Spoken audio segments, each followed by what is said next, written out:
me because all these things you're doing just makes people like just want to do it. And what do you want to do?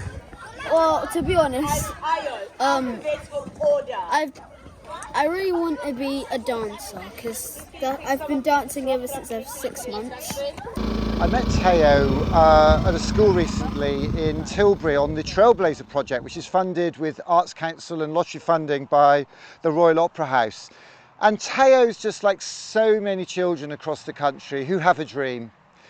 He reminded me of that TED talk by Sir Ken Robinson that changed my life. And if you haven't seen it, stop this video right now and go and watch it.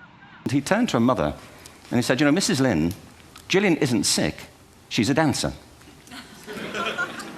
Take her to a dance school. In the film, Sir Ken talks about Gillian Lynn, one of the world's most famous dancers, choreographers who made millions from Cats and Phantom of the Opera with Andrew Lloyd Webber.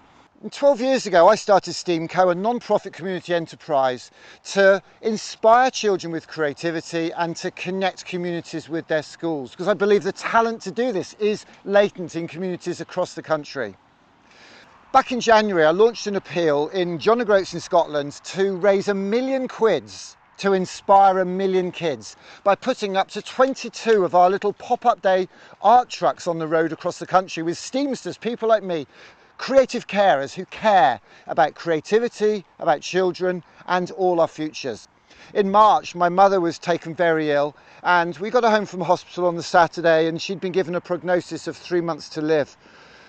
The district nurse came in to see her and said, Mrs. Causton, I know you. I've got your photo with my 2 daughters on the fridge from 20, 30 years ago when you used to run an arts and crafts summer play scheme with your husband. On the Sunday, a carer came in, Siobhan, who said, Mrs. Causton, do you remember me? She held my mother's hand and she said, you taught me sewing on that summer play scheme. And I realised then that the work that I do with people and communities across the country with STEAMco was part of my mother's legacy. And I went into a local school in Shropshire on the Monday with the support of BBC Radio Shropshire and launched the appeal in Shropshire to get one of these trucks on the road in my home county. I showed Mum the film that night, we listened to the radio interview, and I told Mum about my dream to raise that money. And sadly she passed away the next day. I was blown away when somebody offered a match funding pledge, £50,000, if I could raise £50,000, and we did.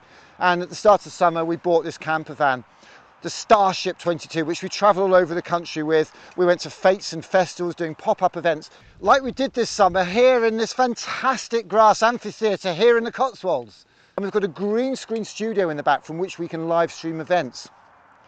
This year, the government had £120 million for a national festival of creativity. And part of that, they put an oil rig on the beach in Weston-super-Mare and called it Sea Monster. It was absolutely fantastic.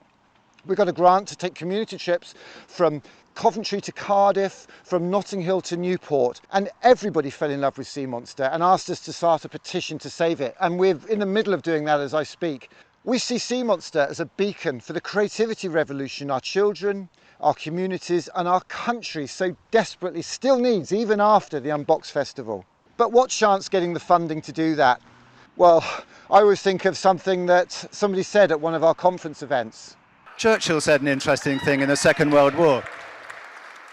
Churchill gathered the cabinet around him during the war. He said, do we need to raise more funds for tanks and planes and ammunition? And one of the ministers turned to him and said, we could cut the arts grant. And there was a pause, a moment's silence, and Churchill turned to him and he said, well, what's it all for then? And if you need convincing about the importance of the arts and what the arts have done for us and could do for children like Teo, our communities in our country, be sure to get a copy of this essay that Michael Rosen wrote recently about what the arts have done for us and could still do. So my appeal to you today is, can you spare £1? Can you match fund £50,000 to help us launch this creativity revolution? I like to think, and I say, that we're helping children aim not just high, but higher than high, higher than my high vis. But little Teo, he had a lovely way of describing his ambition, his dream, and where he wants to go in life. It's just there's some people in my mind that just made me, I don't know, aspirational? Well, we didn't do any dancing today, so why did you think it was good today? It's because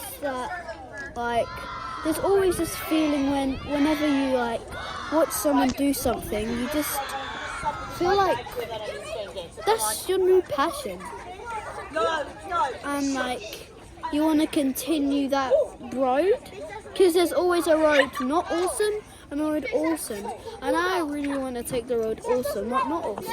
And obviously I know everybody wants to be awesome, not awesome.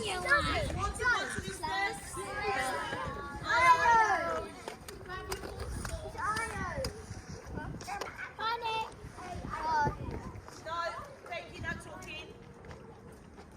Let's go. Good job.